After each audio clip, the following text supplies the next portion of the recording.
All right, we are starting chapter 11. And in chapter 11, we're going to learn all about circles. Yes, we love circles. So a chord is a segment whose endpoints are on the circle. So the chord in your diagram is going to be called what? XB. Okay, now a symbol for a chord is the same as for a segment.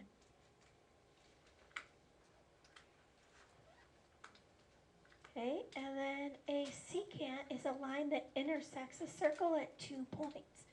So what I've done is I have circled those 2 points. Now it is a line, so if it just has L, you could just call it line L. If it had 2 endpoints, then you would use your symbol for a line over them. A tangent is also a line. What's special about the tangent line is it intersects in exactly 1 point. So this 1 point is called the point of tangency.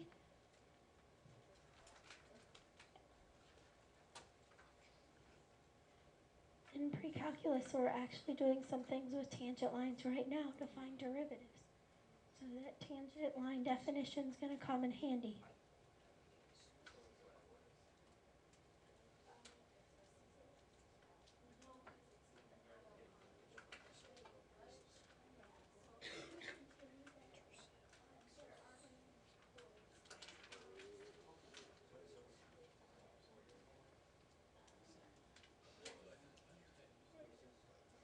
So Brandon was just asking, is the diameter of the circle going to be a chord? Yes, it will be.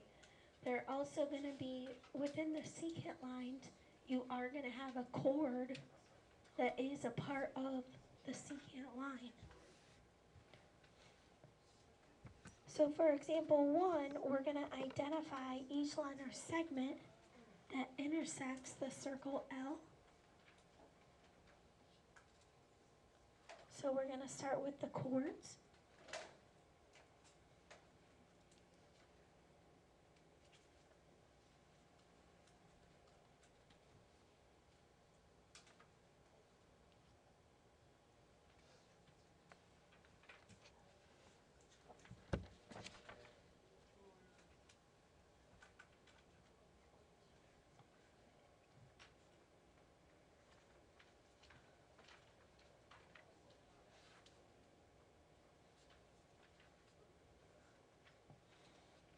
So remember, a chord has to have 2 endpoints on the circle. Okay, so Tony, what do you think 1 chord is? K to M. Okay, K to M, good. Okay, so one of the chords is going to be K to M. Jana, I think you tell me the other one.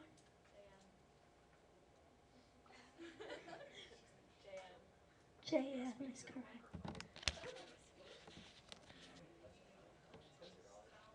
Okay, and then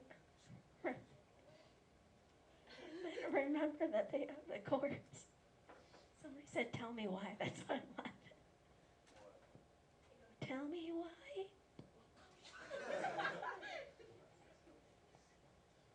Okay, and then the next one is the secant line.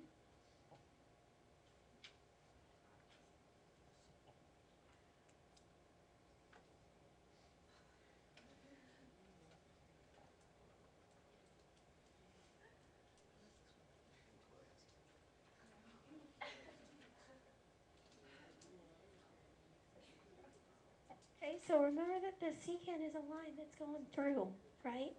So yeah, what's our secant going to be? J. Okay, so it'll be the line JM. Okay, so when you're writing out that line, make sure you have the proper notation.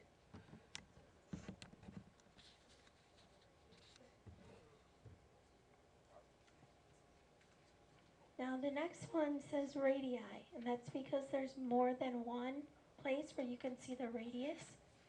So there's multiple radius segments, and that is called radii. So the radii are going to start at the center of the circle and then go to the edge. Okay, so Xavier, you want to tell me one of the radii? Yeah. Okay, L is a point, not a radius. So what's one of the radii in this circle?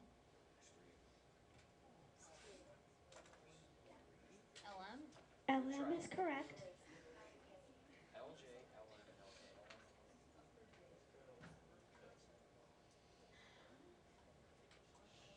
All right, Grace, what's another radii?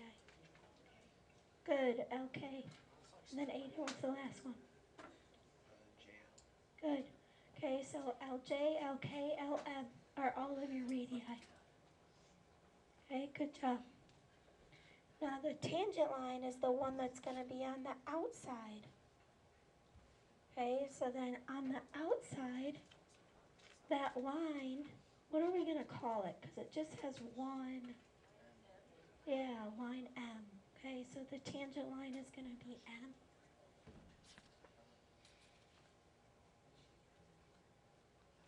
I know, I'm sorry, you saw the answer, the last one. Okay, and then for the diameter, Baron, what's the diameter going to be? Good, okay, and then remember diameter is a line. So then you have to make sure your notation is also a line.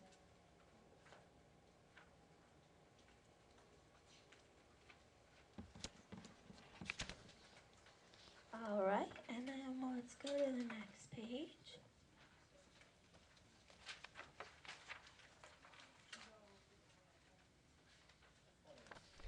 And then you will want a highlighter for this part.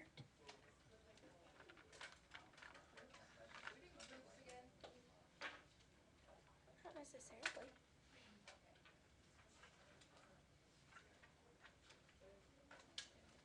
Okay, so there are some special pairs of circles that we're going to talk about today. And the first pair are called congruent circles. And those are pretty much how they sound, right? Congruent means what? They're the same, right? So they're going to be congruent circles if they have congruent radii. So if we know that AC and BD are the same, then those circles are going to be congruent. Now the next type is called concentric. So these are concentric circles. They have to be coplanar, so in the same plane, and they have the same center. Okay, so concentric circles are going to have the same center. So concentric circles do what? Have the same center. Concentric circles do what? Pretty people. This is coming from somebody who can barely talk. Okay, so concentric circles, what do they have? The same center. All right. Now the last type is called tangent circles.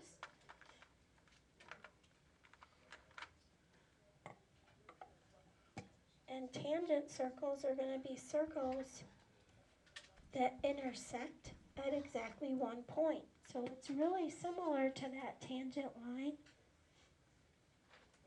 So you actually have two different types. There's internally tangent, and then that part got cut off by the paper puncher, but it should say externally. So internal and external. So when something's internal, that means it's going to be where? Inside.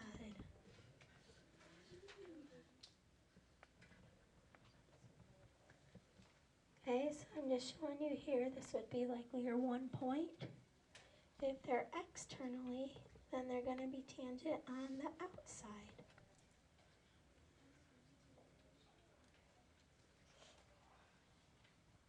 And then what we're going to do in example 2 is identify some of these types of circles.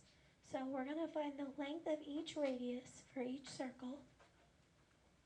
I don't know why those circles look a little wobbly. And then we're going to identify the point of tangency and write the equation of the tangent at that point. Okay, so we actually have a lot going on. When we write the equation of the tangent, remember the tangent is just going to be a line, so we're going to write the equation of the line. And what's a standard equation for writing the equation of the line?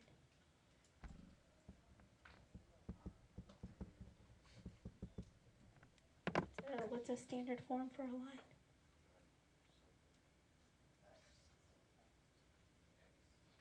X is not just a line.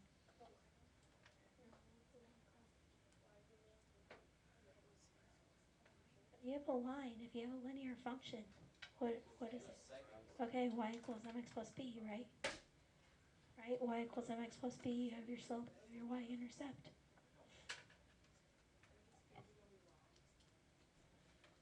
Okay, so we have to find the length of each radius. So there's going to be 2.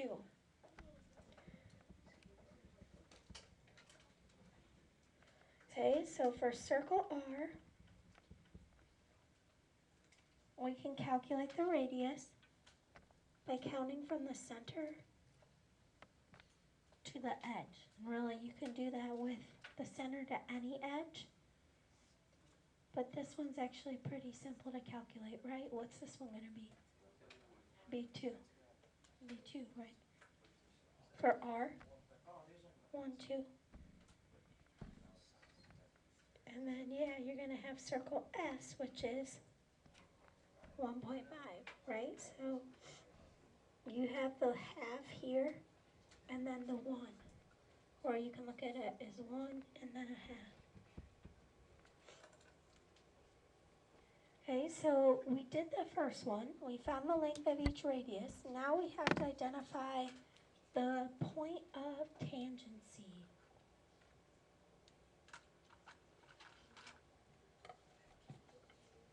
So the point of tangency.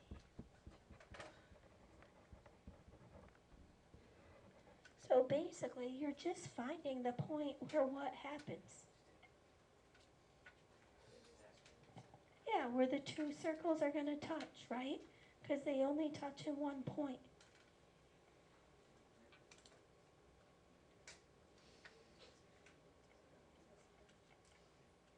Okay, so the point of tangency for this one is going to be what? Okay, so -2, 0. So it would be right here, right? 1, 2, so it would be -2, 0.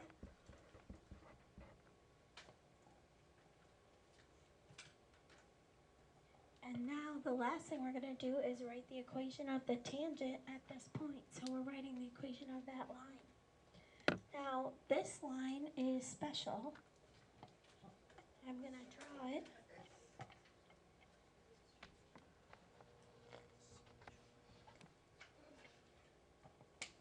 Do you guys know why that line's special? Yeah, it's on the x-axis. And this is a horizontal line. Okay, so this is your tangent line. Okay, this point that we found is your point of tangency.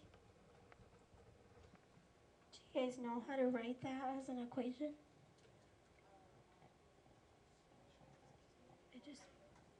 It would just be y equals 0. So because it's a horizontal line, it'll just be y equals 0. So the equation of your tangent line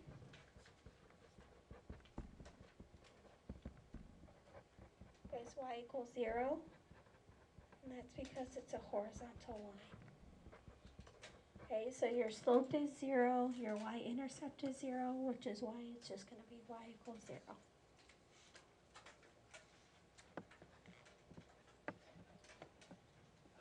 Okay, now, not all of them in your homework are going to be like this, so I just want to go over some other ways you can find that line.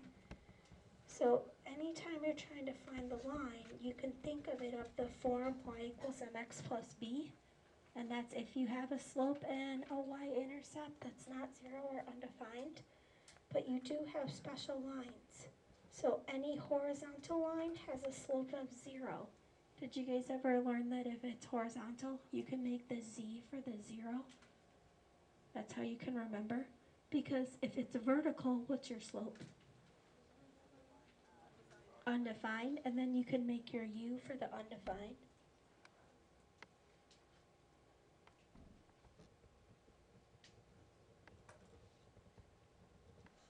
Right, so when you have the 0, you just have your y equals.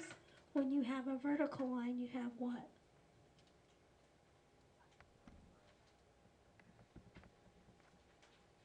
But that won't be your equation. X equals, it'll be x equals whatever your value is. So we call it c because it's a constant. If it's undefined, you'll have x equals c. Okay, so when you're doing your homework, you can use that if you don't have one that looks exactly like this setup. Okay, because you could have something that's vertical.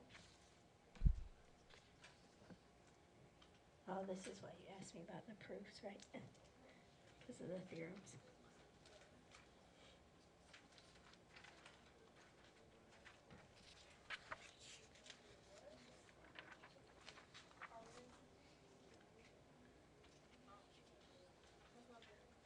Yeah.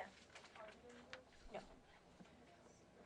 Okay, so you won't be doing proofs. What you're gonna do is you're gonna use these theorems to help you find different measurements in a diagram.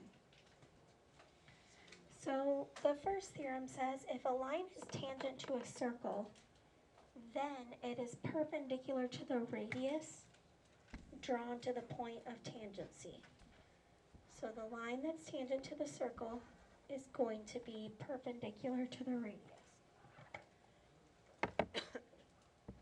So what they're saying is if you have this situation, you know this is tangent, okay, then you know that the line is going to be perpendicular to AB.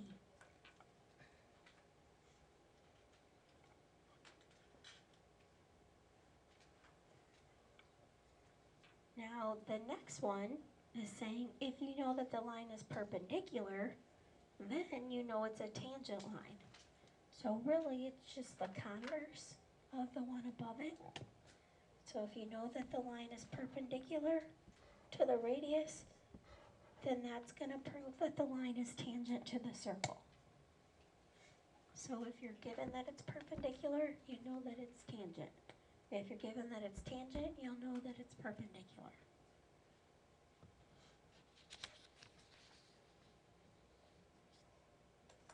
And then the last theorem is if two segments are tangent to a circle from the same external point, then the two segments are congruent. So if you have two segments that you know are tangent from the same point, then your segments are going to be congruent. Okay, so you would have to know that these are both tangent, and then from there you could show that those two are equal. Those two segments are congruent, those two segments are equal. So what we're going to do is we're going to use these theorems to help us solve for problems like example 4.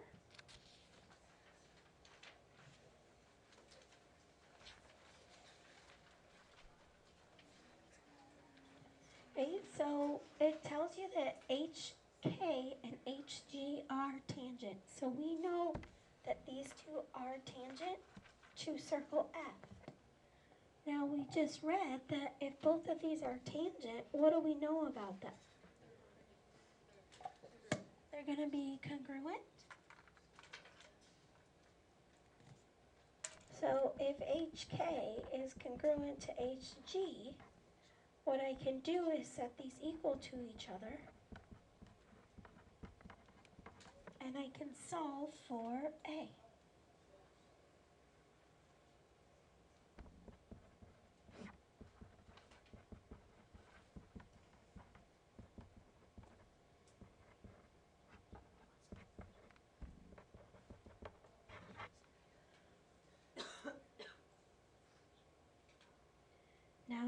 asking you, what is HG?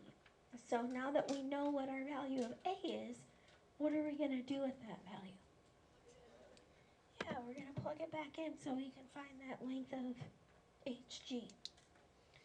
So HG is equal to 4 plus 2A, or 4 plus 2 times 12.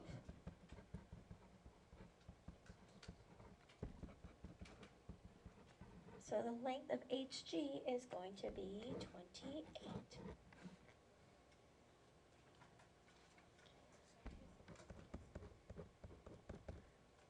Okay, and then I'm going to give you time to start your homework today.